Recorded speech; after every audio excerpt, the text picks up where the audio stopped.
Good morning, good afternoon, good evening, wherever you may be. Welcome back to Honey Badger Radio. My name is Brian, and this is the Twitter X space, formerly Brian's Badger Lodge. More or less. It's basically like the call-in show, but you can use X to do so.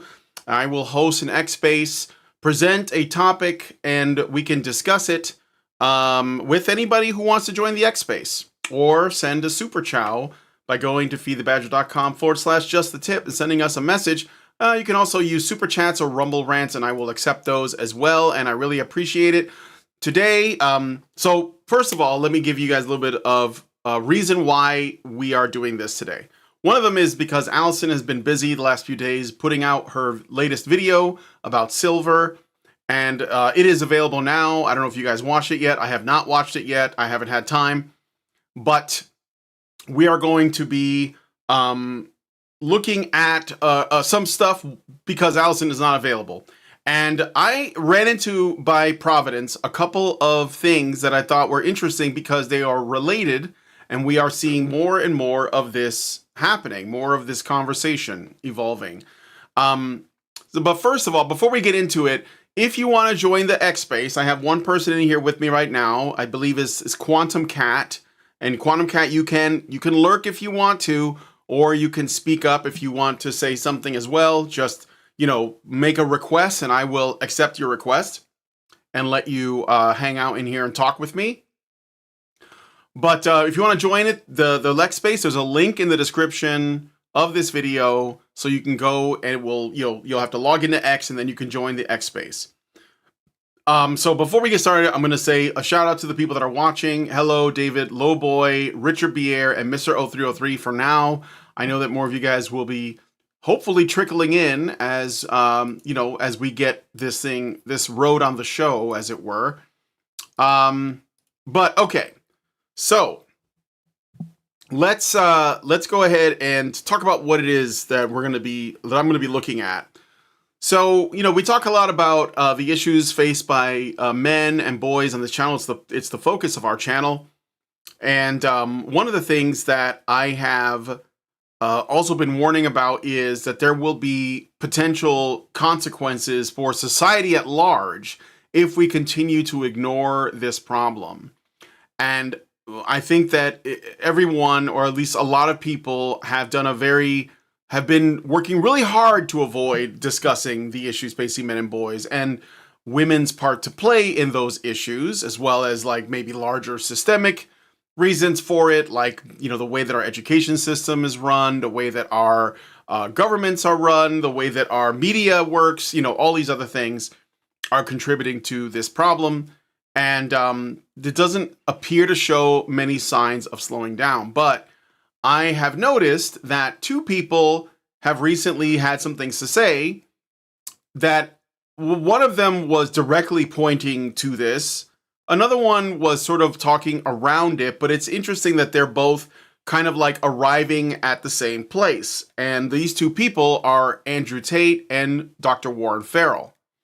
And it's interesting because those two guys could not be more different, in terms of like just what they stand for, who they are, and what they believe. They're very disparate figures. Now, I'm not saying that they're agreeing on anything per se, but they do appear to converge at this point, which is what kind of society do we have when we disenfranchise men and boys and discriminate against them openly, or we create conditions for them that makes it very difficult for them to essentially live in a world like this. And expect them to actually not just like live and not complain, but also contribute and help build it even more.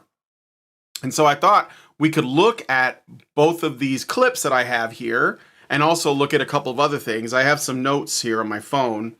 And I just want to point this out. So this is about fatherlessness to an extent, but also disenfranchisement of men in general. So, we have, let me see here. Boys growing up without a father will have a higher risk of emotional struggles like depression or low self-esteem, They will also struggle with discipline, leading to behavioral issues, poor academic performance. They might have trouble forming healthy relationships or feel pressure to act, a certain way to performative masculinity in order to compensate because they don't have a model of masculinity to operate off of. Or they are looking to their peers for models, which are often also other men who don't have fathers. Economically, they're more likely to end up in lower paying jobs. And this is another issue because men who don't do as well financially are, guess what, less likely to attract a mate because the women want men with more money, no matter how old they are, by the way, which we're going to get into a little bit later. They're also going to face legal troubles or have lower paying jobs because of a lack of mentorship. So these are just some of the things. And of course, we know that Warren Farrell has written a book on this called The Boy Crisis, where he goes into that. But let's take a look at our clips. So I will start with Andrew Tate because it's probably going to be a little bit more emotionally charged, but this is interesting. So Tate, for context, he was on the PBD podcast, which is run by a businessman named Patrick Bet-David. He's Iranian and he's been hosting a podcast for a while. He's a very, very wealthy guy. So we're looking at, guys that are like pretty elite in terms of, well, I would say pretty elite, maybe not the elites, because I think those guys are on another level, but very well-off guys that, have good businesses, make good money. And they talk a lot about money and like stocks and finance, but they've lately been getting into these more social and cultural discussions. And they brought Andrew Tate on. Full context here. I believe the reason why they were talking to him was because Tate was recently, I don't know if it was at a party or if he was hosting a party, probably hosting a party. And there were a bunch of young Zoomer influencers that were there, and they were listening to the clips that were really viral was them listening to that Kanye West song. You know the one. I won't say the lyrics here, but the song that he put out that was very triggering for people. And he did it because he was angry about losing access to his kids, which is also part of this whole thing. 'Cause that's basically like what a lot of this is revolving around the same issues. They're just sort of like being dealt with in different ways. But anyway, there were clips of them listening to the music and having a good time. And I guess some of these guys got banned from like all the clubs in Florida or something. I'm not really sure what, because I don't follow those guys very closely. Welcome to the chat, other listener. But I think they brought Tate on to like kind of like shake him down for why this happened. And what it did is it put Tate in a position where he had an opportunity to discuss why this stuff is going on. Like, why are these criticisms being levied against, certain groups of people from a certain ethnic group or a certain religion or whatever. And let's give a listen. I'm not sure if I'm in the right place, but they are talking about the fact that young men in particular are not able, or at least they have every obstacle in their way of trying to like achieve. So let's give a listen. And Quantum Cat, I hope you can hear this because I should have the audio set up to where the people in the X space can hear this too. Although I'm not seeing any visual feedback from the sound, so I'm not sure if it's working. But all right, let's give this a listen. Even though their policies are bullshit, you wonder why they win, even though they put the taxes up, because young people are completely disenfranchised with this system. Yep. But for the record, he says young people, but he actually begins this by specifically talking about young men. Okay, so.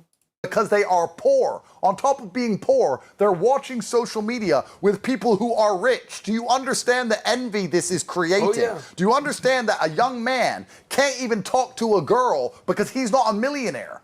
19-year-old men are saying to me, girls don't talk to me because I have no money. So you're not supposed to have money. You're 19. You're supposed to just be charming and in good shape and have fun. Girls don't want that. Girls want money. The world is completely broken in the West now. It's completely broken. So we've entered this really dangerous stage where if we don't blame Israel, if they find something else to blame, it doesn't matter. Things are going to burn. If you have a whole bunch of young men who are never going to get a family, never going to have any money, never going to own a house. They're completely disenfranchised with the system they live within. If you read a history book, that ends one way, sooner or later. And we need to bring these people into the system. If we want to be capitalistic, and all of us are capitalists, we need to at least offer the young people a chance to play the game. We can't say capitalism's fantastic, communism's terrible, capitalism's the best, but you can't play. Here's my Bugatti. No one. So, okay, so he basically, and another thing he says that I don't know if it's in this clip because I was trying to find it, but I saw this viral clip where he basically said that if you want to, and this is what I've been saying too, and Mike has been saying this as well. Hello, Quantum Cat. I don't know, can you not hear me or you're not able to hear the video? Well, the 45-minute part that was just about the song. Oh, wasn't as much of an interview as a struggle session. Yeah, I know. This is indeed muted in the X space. How? I don't understand that. I don't understand it. All right, well, I'll just reiterate. So what he's saying is, for people who are in the X space, what he's saying is I have to figure out a way to share video in here. Unless you just can't do it. Like, I guess that might just be a thing. You can't do it in X. He's saying that young men they're basically being kept out of an opportunity to build wealth and to build business and to essentially, like, they can't afford a house, they can't get a decent job, they're not getting the education they need. Even if they're ambitious, they followed all the rules. And that's the thing too. Like, most of us, even me, like Gen X is in a similar situation. We as men, we were born into the world and we were told that if you go to school and you get a decent education and you find a good job, a decent job even, get a high school education, get a job, you can find a young lady, you can get married, you can start a family, buy a house, the whole thing. And all these men, most of these men probably went in saying, okay, I'm going to follow the rules, I'm going to do all those things. And then none of it is panning out for like a lot of these guys. And the younger guys have it even harder. Like as you get older, you start to like figure out the system is not really working in your favor and you have to like maneuver and figure out alternative methods. But like a lot of these guys, they went in earnestly trying to follow the rules and they figured this was going to work, right? The system is set up this way, but it's not working out that way. They're not. And even when they do have what they need, like they do have a decent job, guess what? The women don't want them. And why is that? Well, because the women are getting favored in education, they're getting favored in hiring, they're making more money, and so because they're making more money and they're doing jobs, a lot of them are just made up, like HR jobs or like they host meetings. You've seen those jobs where the women go to coffee breaks every 5 minutes, and they think that's what life is. They're like, well, that's what work is, and if I can do it and make six figures, why can't I find a man that does that? And of course, they don't see any men out there, so their perspective on reality is completely distorted and they can't find a decent man. And this is important. I know that this isn't really like, people would say that men's issues aren't really about like, say, natalism or marriage, but like if you don't, it's a root thing. If we don't address, there's just going to be chaos and destruction. Like laws around, say, like false allegations or family courts or divorce or child custody, like all those things don't matter if people are not even talking to each other. If men and women are not even like anywhere near the same page, all that other stuff is irrelevant. So in my opinion, we have to like be able to talk about this at this level, right? So what these men are going to do, and this is like, again, not a condemnation of men, but some of them are going to create problems for society because they're going to see that society does not serve their interests. They're going to retaliate. They're going to look for someone to blame. And one thing that Tate said that I've been saying, and I think Mike has said this too, is that these other issues that people get swept up in, like they talk about, Israel, they talk about the mass migration, or they're talking about capitalism, or they're talking about like all these other things, Islam, whatever it is, right? Porn addiction. None of those things matter if men are in like stable marriages with women. Like that, like all that, like even women being a problem goes away because women tend to side with men if they're in, a committed relationship with them. But the problem is that that's completely like, discombobulated right now.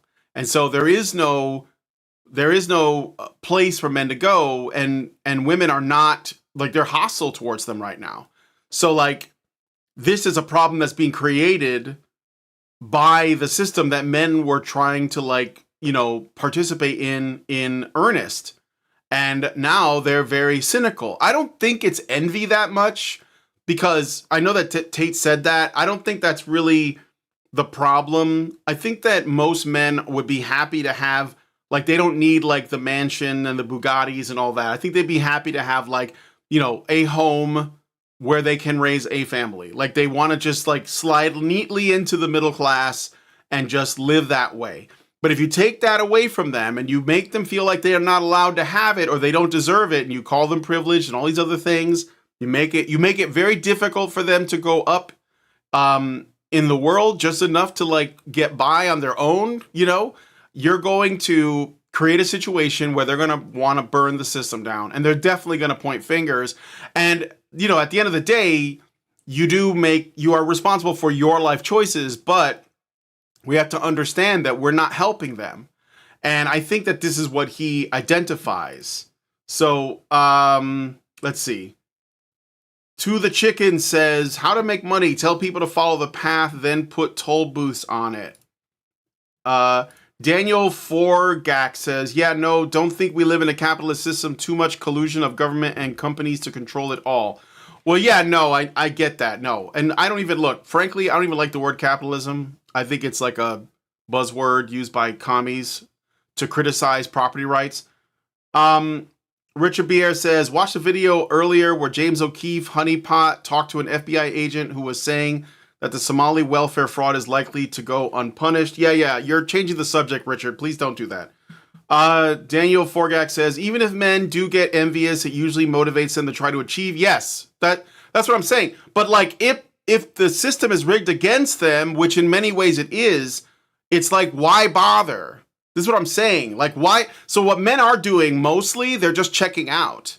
They're just basically like doing their own thing. Because like a man can live on very little. So he can do like a minimum wage job or like a lower paying job and just sort of do his own thing and pay for his own shit and just like be like that. And it's probably, I don't think it's good in the long run, but I understand why they're doing it. The Last Statue says hi. Hello, Last Statue. So anyway, he says somebody's got to go back and get a shitload of dimes. I don't get that. David Lowboy says all you need is a comfy chair, air mattress, big screen console, and an internet connection. Yeah, that's yes, of course. So anyway, so he basically says that if you want to end all of this like fear mongering about, like anti-Semitism, for example, which is what they sort of like talk about mostly, all you got to do is basically like take care of the men, and they will. Because the thing is too is that they're less likely to get, let's say, interfered with at that level as well. They'll go, instead of going to a bank, they'll go to a fucking credit union or something. And they'll just build their own business and avoid involving themselves with the Jays. But what's happening is that they are looking for, I don't want to call it a scapegoat because it's not like it's not untrue. But they're looking for a means, something to look at and say, this is why me trying to follow the rules did not work. You see what I'm saying? So they're like, I'm trying to follow the rules and it's not working. I'd recommend PC over console since you can still emulate things. You're changing the subject again. Okay. So anyway, Andrew Tate identifies the problem. But the problem is that men have been left behind. And he doesn't say women, but women's dealing with this is different. Like they're basically just, voting in communists like Mamdani and stuff. And it's because their desire for free shit hasn't changed. So they're just going to get it. They don't get it from the men in their life. They're going to get it from the state. And that's what they're doing. but they don't have to worry so much about like, achieving, because they do get enough of that already. Like they get, like I said, they get preferential hiring because of DEI. They get, they probably get paid less than a man does because they're not as competitive, but women don't need to worry about their money as much because they can just beg for it or just get it from their parents or just get it from, their orbiters or whatever, and then they'll be fine, right?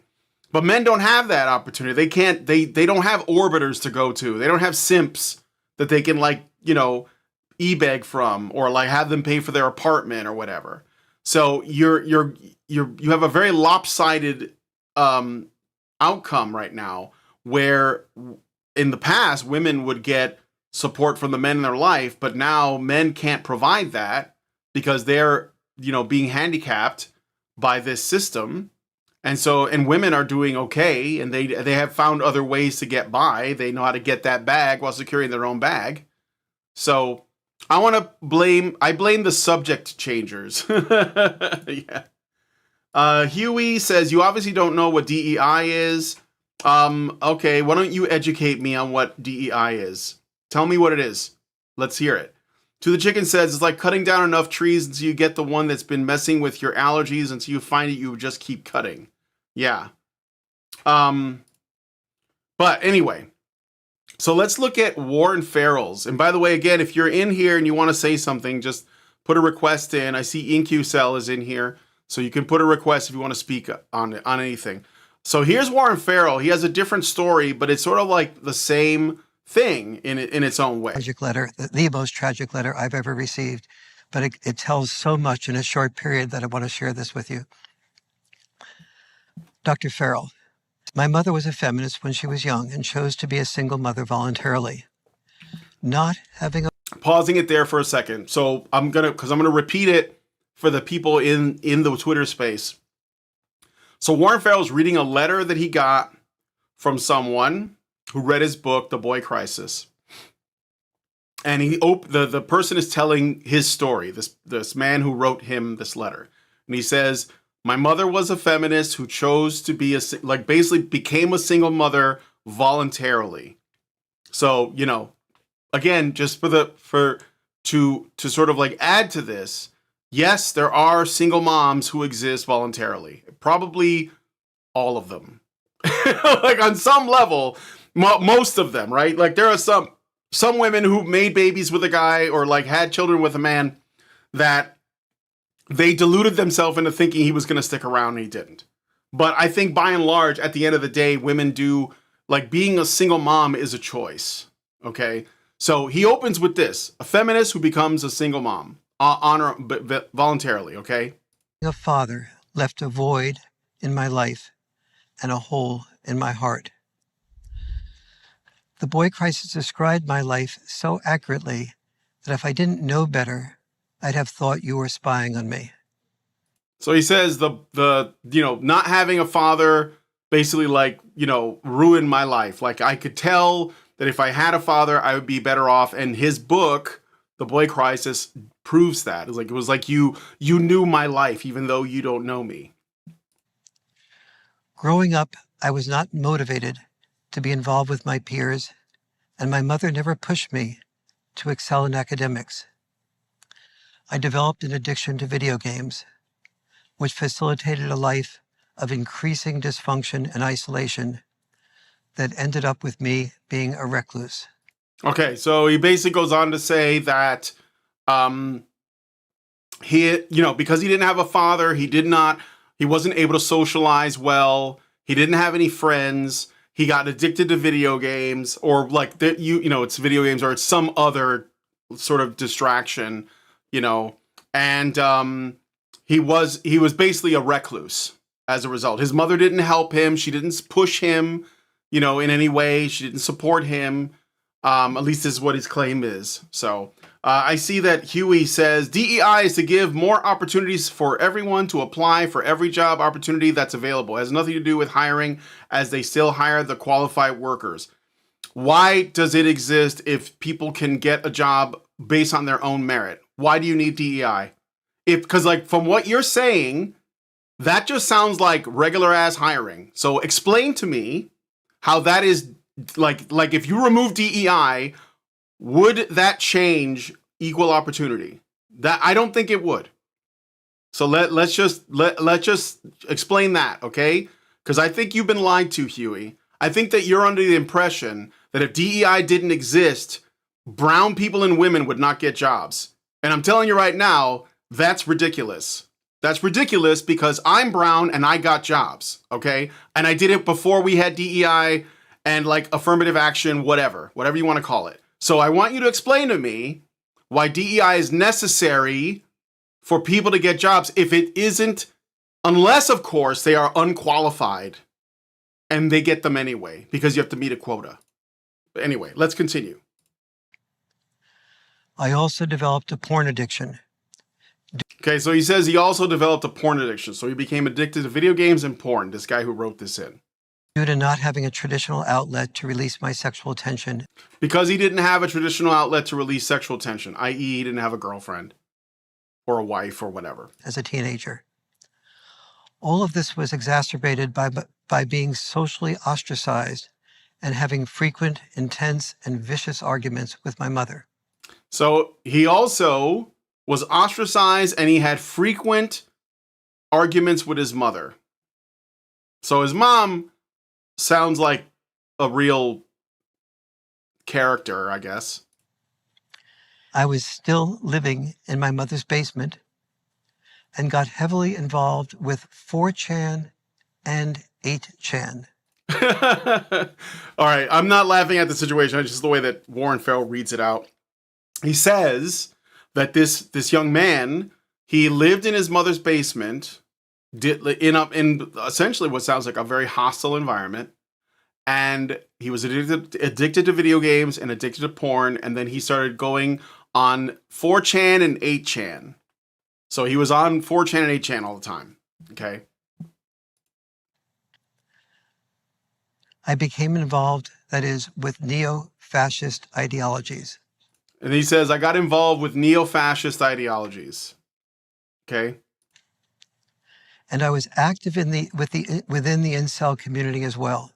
And he was active within the incel community. I actually interacted briefly with the Aztec high school shooter. He said he interacted briefly with the Aztec high school shooter. I don't remember the Aztec high school shooter. Was that the Mexican guy that had like I don't remember the Aztec shooter. Let me see if I can look it up really quick while you guys are chatting there. Huey says, sounds like a bunch of grown men blaming other people for your shortcomings. What are you saying? Like, who are you talking to? DEI takes away opportunities from straight white men, which is wrong, obviously. David Lowboy says, oh no, 4chan and 8chan? I hope he didn't discover 16chan or 32chan. It may be worth it to summarize a minute of speech, not every 5 words. All right. Ian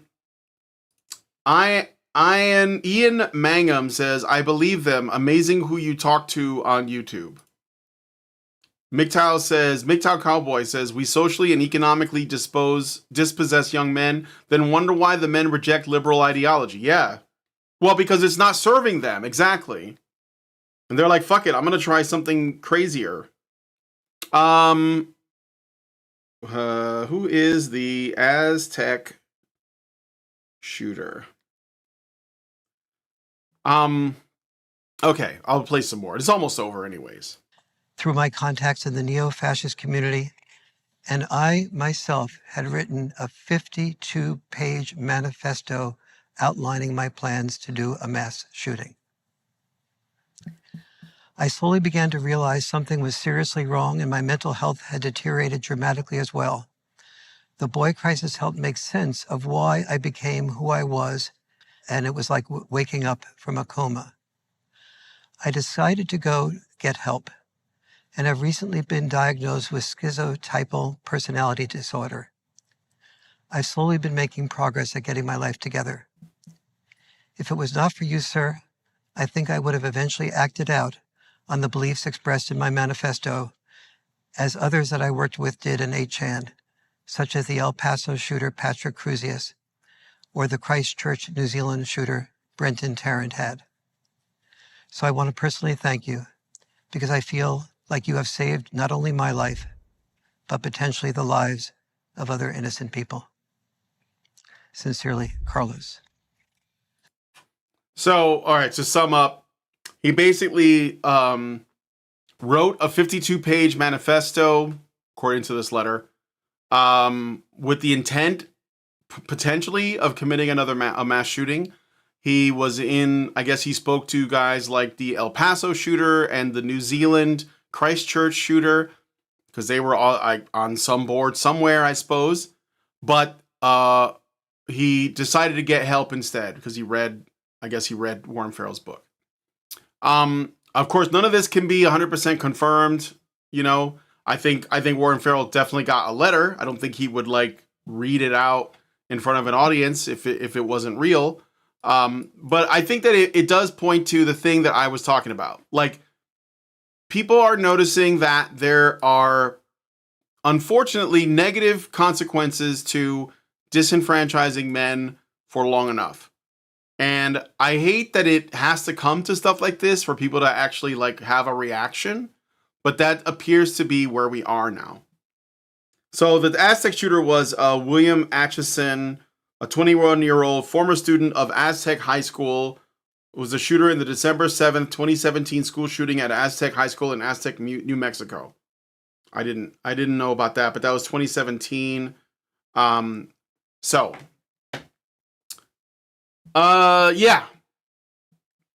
So like we have both of these guys and they are looking at what is going to be an issue if we don't figure out a way to get men and women to like each other again. All right. So let me see what you guys are saying. And again, if you want to join us, go join the link in the description of this video and you can join the X Space. And you can talk to me if you want to. So, all right. Let's see. MGTOW Cowboy says Warren Farrell equals good guy. Yes, I think he's a good guy. I met him. Huey, blaming women is morally correct. We aren't blaming women and bringing back patriarchy enough. Murder of Crows says so we got fed up and pissed off, then came to his senses and had a convo with a Fed. I don't know. David Lowboy says 52 pages is way too long. Brevity, man. Simplify, edit, and proofread. Daniel Forgak says the letter kind of comes off as I was bad, now I'll try to be a good little feminist. Well, I don't know about that, but you have to understand that if he goes from like potentially becoming a mass shooter to sort of like blue-pilled normie, I'll take it. It's better that's a step in the right direction. I'll just say that. Because I think what drives people to do that is the nihilism. That's the problem. MGTOW Cowboy says, Dr. Helen Smith recently stated in an interview I saw, I no longer am proud of calling myself a psychologist because the entire field has become so anti-male. I now prefer to be called an author.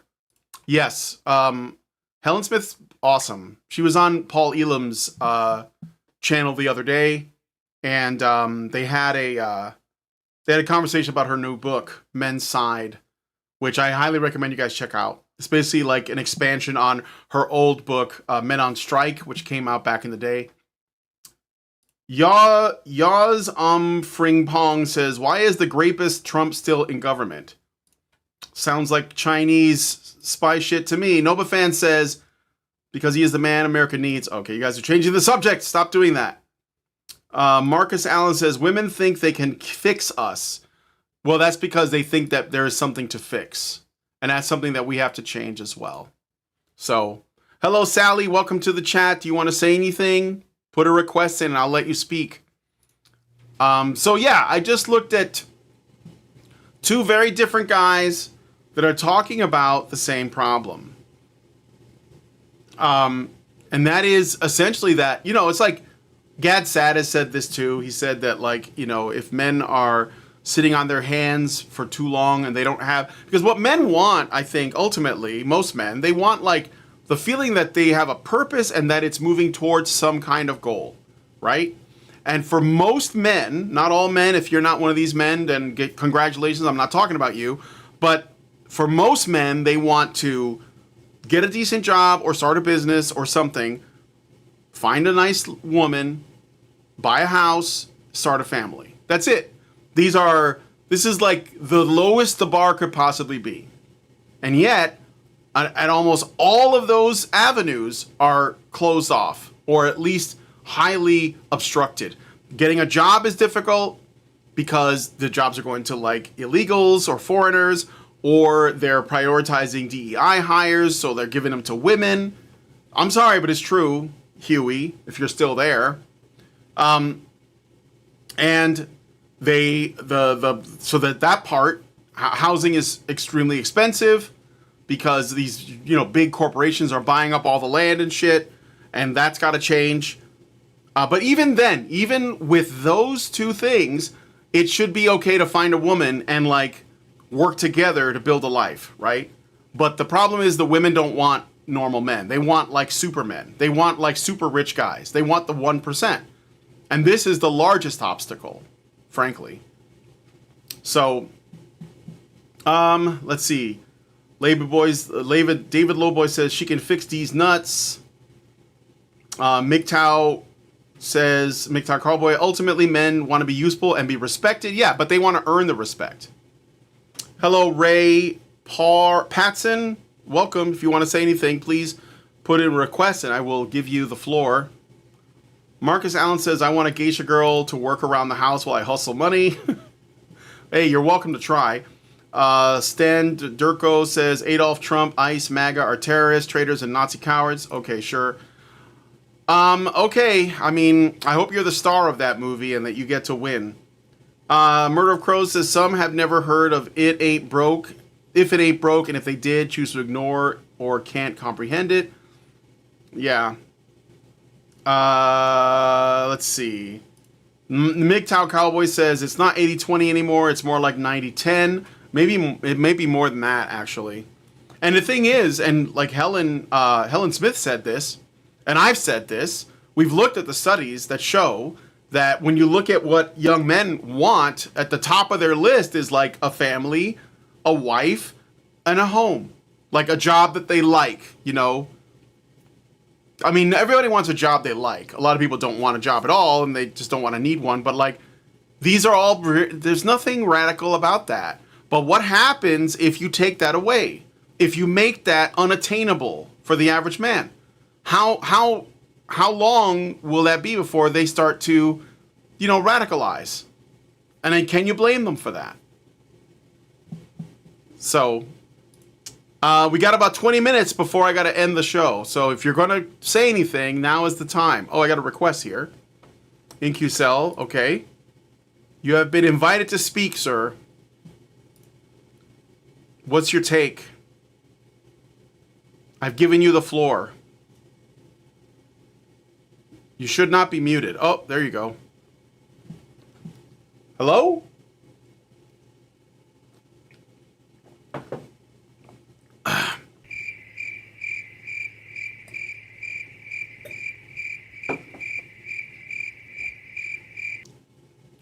InQcell, are you going to say anything? Or are you having problems with your microphone? Do you have did you give permissions to the browser? I assume you know how to do that stuff.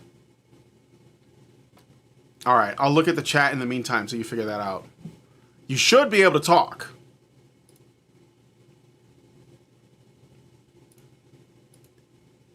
All right. Marcus Allen says they listen to media and live in a delusion. The destruction of the nuclear family has broken society. Yes. Well, the destruction of the nuclear family has destroyed community itself. And this is another thing that I've seen where some people are like, I think it was like Tree of Logic. Do you guys know who Tree of Logic is? She was like doing like debate or something in an X space a while back. And she was trying to argue that the nuclear family is not what we should be trying to restore. Because she thinks a nuclear family is like not as important as a community. And I was like, dude, that sounds like commie gobbledygook to me. Because, oh, there you are. Hello? Hello? Oh, I had you, but then You're not talking anymore. Hello, TP T-shirts. Now? Yes, hello. All right, great. I don't know what that was. Yeah, don't really have a take, really. It's just the audience for this is rather thin. But every time these sort of things come up, this sort of topic of, what to do, I always come to the conclusion that there's really nothing. In the way that the system is set up, like the only thing most people end up really talking about is some variation of how to de-radicalize TM, how to do the de-radicalization things, and how to stop people from going postal, like the guy that Warren Farrell was reading the list from, which, by the way, I have serious doubts that someone was actually in contact. Like, it's not like, I tackled Brandon Tarrant on the 4chans. Yeah, that's very, very unlikely. Yeah. So maybe it's just someone that's trying to do like that his presentation just needs that one guy that got better reading it as a sort of favor. I'm not saying he made it up, that like Warren Farrell made it up. I think some guy made it up. Yeah. Just to be like a prop willingly, just to like boost his mission. Sure. It's sort of like that, right? But that's beside the point, because the end of the moral of the story at the end of it was that we need to do de-radicalization things before more men go postal, and we need to save the system from itself, fundamentally. And I don't see how you can always prolong it. You can always buy more time, but it's unsustainable, right? And the way the system exists and the moral axioms on which it is founded, I don't really think it deserves anything like that. I don't think it deserves more time. And I don't think it deserves to survive. As it stands, I think it is the most ideological system ever conceived in history. Like, it's more ideological than Third Reich, and it's more ideological than Soviet Union. It's both those two entities were forced by the circumstances to be pragmatic about things, right? So Stalin eventually, very early on, liberalized all the social liberalism Lenin enacted, like the divorce laws and the abortion stuff, and basically he leaned into the reactionary nature of the Russian peasant, basically, because he had to do that. It was pragmatism, and he was hated for that ultimately. Like, Trotskyists hated him, and most of the way Stalin is understood now is basically just propaganda from Trotskyists. Not that he wasn't a murderer; it's just, his worldview and his political project is colored by effectively Trotskyist propaganda, owing due to the fact that a lot of the Trotskyists ended up being the quote-unquote neoconservatives in the 50s and 60s. But at the end of all of that, when you have the system that lives on cannibalizing productive energy and productive force, and its only innovation is being more parasitic. Like, I had a tweet the last time, is that looking at some kind of, so a guy was complaining that his TV was showing an ad while it was idle.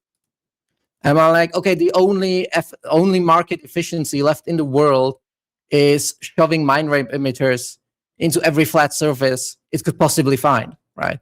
So this is the only thing productive can just horribly parasitize productive energy around it and generally be profane. And that's a sick and dying system, right? Like, so when people start talking about the need to de-radicalize, I mean, yeah, sure, the guy going postal, that should be prevented, obviously, but not for the sake of saving the system. It's at most for the practical individuals on the ground that would end up catching a bullet. But so in the end, you end up with this. Okay, so what's the solution? So okay, you cannot go postal, you cannot go Although there is to the school shootings, there is an aspect of, drives by DMV, drives by government office, drives by politician, vaporizes a random on the street, right? Like, what's the point of that? What's the if there's one thing you can always ask: if you're going to do this nihilistic violence because you're a dead ender and see no future in your in your world, and you want to go out with a blaze of glory instead of just quietly dying, why do you drive past all of these, right?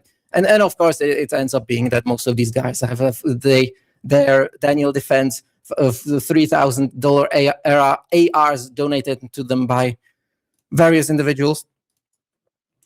So yeah, it's frankly interesting that more people aren't actually becoming radicalized and doing kinetic actions against targets that aren't children in schools, which is probably something you would imagine doing, what people would end up doing if they are completely disillusioned by systematic counter pressure against them, which decidedly everyone, like every rational actor, we come to the conclusion isn't a kid at school, right? It's probably going to be like the only meaningful like political kinetic action I can think of is always against like right wingers, like be it Donald Trump, which okay, his loyalties some might question, but even like randos like Steve Scalise ends up being all these politically kinetic actors and ends up being on the left, and there's a reason for that. There's a reason for that. It's because of the political project of the system. Fundamentally, leftists and liberals shield their radicals. They utilize. They don't condemn them. They protect them, and they they support give them parachutes, give them trampolines. Yes. Well, then, okay. Here's my question then. I understand that, and I do see it from a more, let's say, pragmatic perspective of just trying to protect innocent people on the ground. And also these guys from self-destructing, because I mean they have to find a better way. But then, like, what is the, because you do you have like any, like, I don't know, like paths that like I don't have take? I'm going to throw my hands up and say I have nothing constructive I don't know anything. I just, the only way I see through it is just to wait for the system to collapse somehow, if that is even possible, if that is even something that is in the current hyper-managerial global instant communication sort of control grid, if as quote unquote collapse is even possible. Like I don't think it is. I think you actually can that's end just up it, though. limping Like, okay, for 100 years like this. What if I said, I think because there are some things that are changing, like men are turning to basically the church, and if not because to find a woman, but just to like essentially let's say save themselves from becoming too like black pilled, and finding like a community there and support there. And I don't mean like these like Protestant churches that are they're subject to this kind of woke bullshit. I mean like the Eastern Orthodox that came out of like the Bolshevik Revolution, and they're looking for a place there, and they're finding it. Like Orthodox churches in the United States at least are seeing like immense growth there, more so than the Protestants, obviously, and the even the Catholic one. I mean, I assume you're not a religious person, and correct me if I'm wrong on that. Well, I'm a baptized Catholic, but I'm not practicing. I come from I don't actually know what the religious breakdown is. I mean, it's an Eastern European country, so it's fairly religious. I think it's not like majority atheist yet. I think some neighboring countries are. Yeah. So I mean, like, and again, this isn't to like address the issues I'm bringing up. What I'm bringing up is that these things are happening. They can't really be stopped. I think that ultimately Andrew Tate's more like his take on the cause and the sort of diagnosis of the problem is pretty spot on. And Warren Farrell's kind of like trying to be let's say, a bit idealistic in presenting this as a way to sell his book in the hopes that his book will, change things. But I don't think that I don't think that's a solution in the long run, because we have, like, what we need is to change people at a deeper level, and they have to choose that. And I don't think that that's going to, happen because of some piece of legislation or something in the system. It's got to happen in people on the ground at the bottom level, at the lowest possible, at the lowest level. And I think that men are choosing that. Like, I'm seeing that, because, like, modernity itself, I think they're seeing that as the enemy. Now, I don't know if modernity is the system, but it is definitely, like, either a product of or is the producer of it. Yeah, then it's a question of, okay, what's the ideal, or what's a good enough outcome? Is good enough outcome these groups of men sort of creating parallel, so these sort of isolated parallel pockets, isolated parallel societies where they sort of just can live a dignified life, right? I don't know, with the state of women, basically, what if any woman would go for that? Like, I'm gonna admit that I don't know. Well, like, what's the state currently with women? Like, I for my end, or not, it's not that I try really. Another thing is a lot of my circumstances, which are great, which I can't complain about. I'm fairly content, but it's a life of it's a monastic life, the life I'm living, right? Which is not going to be for everyone. And I'm mostly fine with that. If I never find the woman I would like to, but if I never find that, I'm kind of okay with it, because I know what the score is. Is like, or me, it is possible. I will partially thinking about it. Have I psyoped myself into that? Is it actually not that bad out there? Could I? The thing is, I don't even know where I would go. So where I would go to find a woman, right? So it's mostly down to me being social and isolated, and being in front of the computer is good enough for me. You're basically an outside observer commenting on what. Yeah, so I cannot model the situation for the average person through my lived experience, because my lived experience is pretty marginal. Yeah, most men don't want to live that monastic life.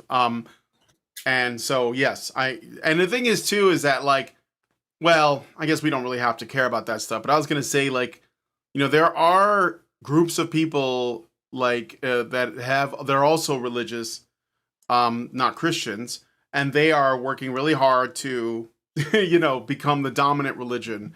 And so I think that another reason why men are returning to, or at least, like, taking an interest in religious pursuits, is because they are trying to, like, avoid that outcome, because, they want to have kids. So they want to be with a woman who wants to have kids.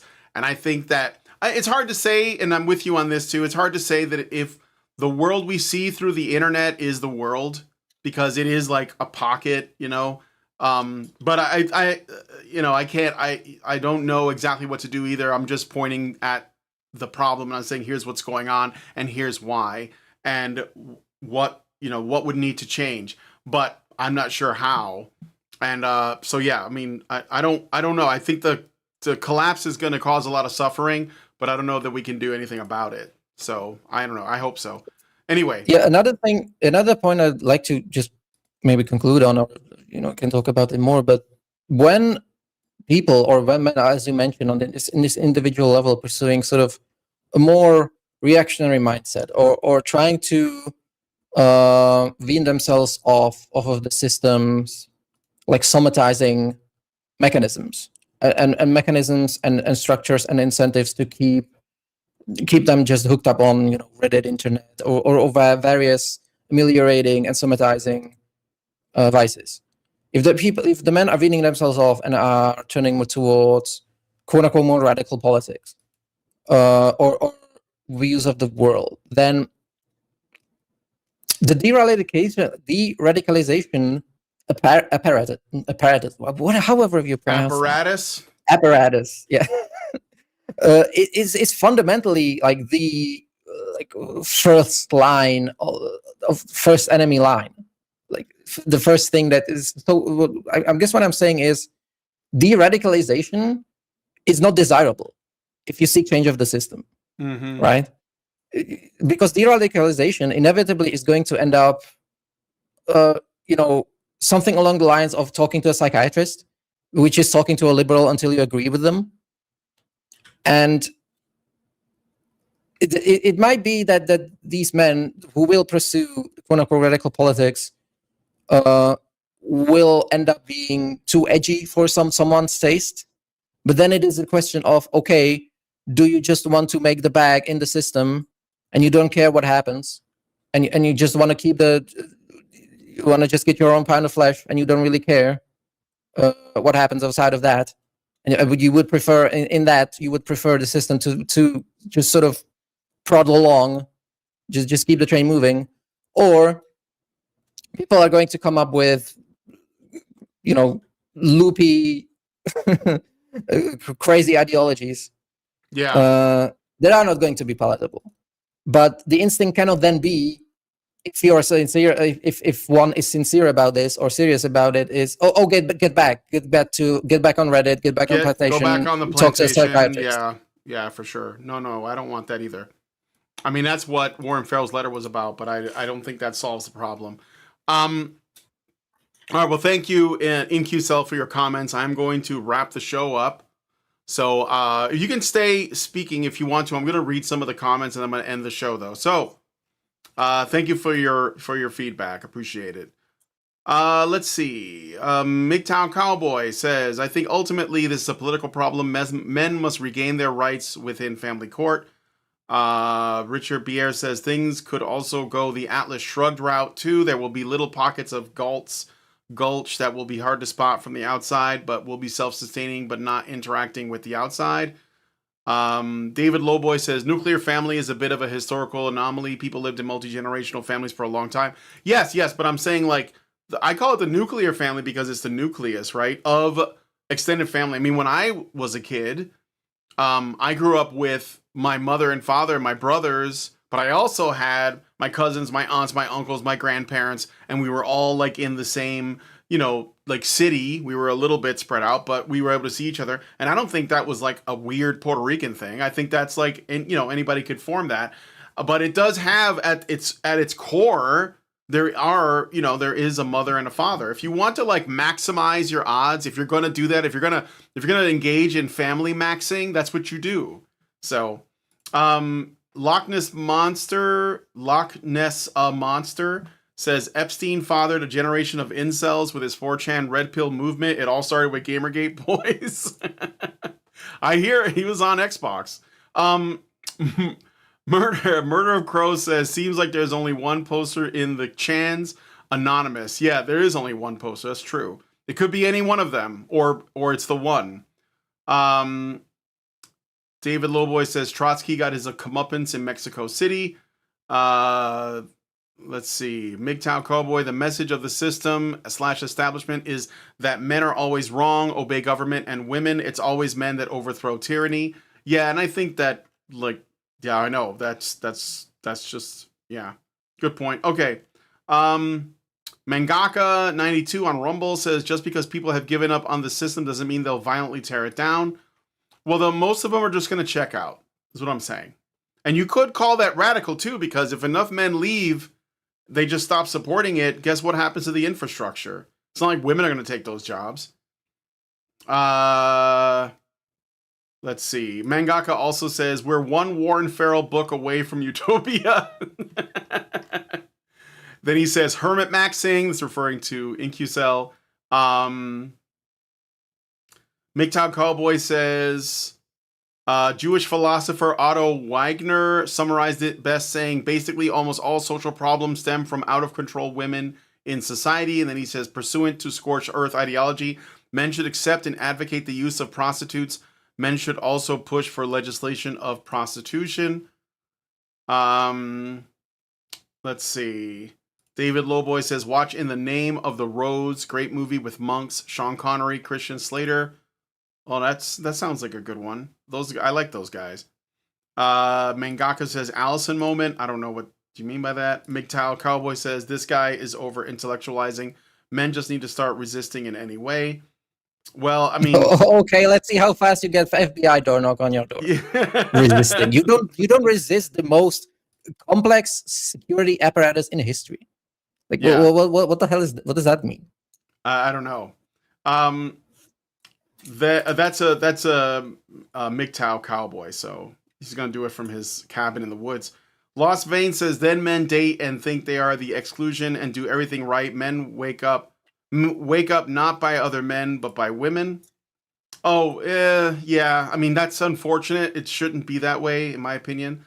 I think that waiting for women to like do something is it's why things are just getting worse. I think men need to like, get together and work something out.